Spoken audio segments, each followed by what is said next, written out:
You know what the problem is? The media thinks we're stupid. The media thinks that it can get away with continually calling things racist that are not racist. They think that we'll not go out and do the research to find out if they're telling the truth. But that's where they're wrong. This week, the media called the University of Florida racist for pulling black graduates off the stage during commencement. These black students were dancing as they were called across the stage to receive their diplomas. They even got a few of the black students to talk in front of the camera and say how terrible it was for them getting manhandled like that.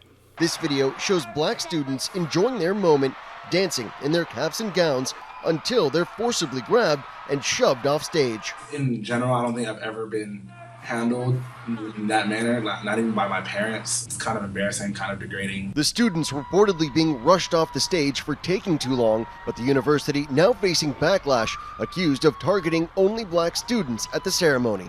But here's the problem.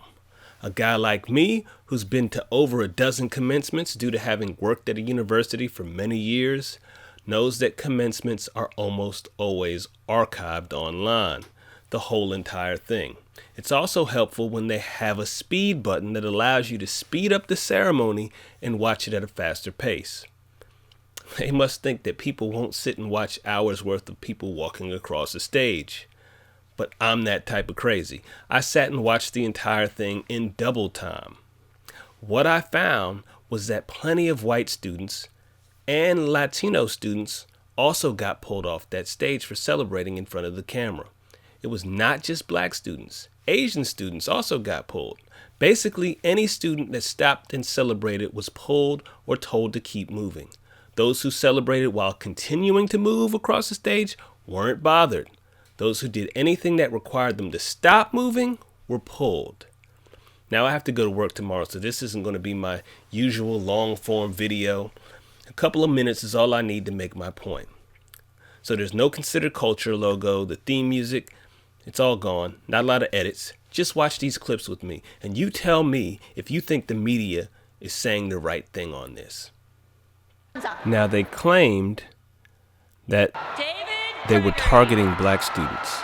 But here you can clearly see a black student, and he doesn't get pulled off the same way.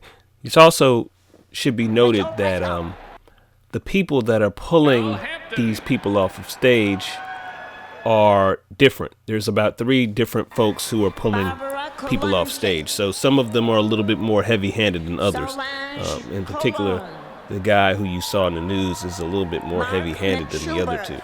What you'll also notice is that many of the folks get approached but run off before they can be grabbed. Some of this footage I'm letting go so that you can just see that a lot of stuff that black people were doing was allowed. Just take a look. As you can see, people of all races are getting pulled. Now, some might argue that they're not getting pulled with the same force of the blacks that you saw in the news. But if you look at those 2 fought the guy who was trying to pull him off of stage. They didn't go easily. There's a difference. Now that you've seen the clips, what do you think about your media? Either they didn't do their homework or they're liars. Now, you remember when I talk about white liberals putting batteries in the backs of black folks? Well, here's another example, people. They've done it again because it was the news that called this out first and made it a national story. Now blacks all over the internet believe their accounts and are making a big deal out of it. But not so fast, folks. They just put a battery in your back. What's worse is that the university apologized. Now, I could see perhaps apologizing for putting your hands on students. I get it.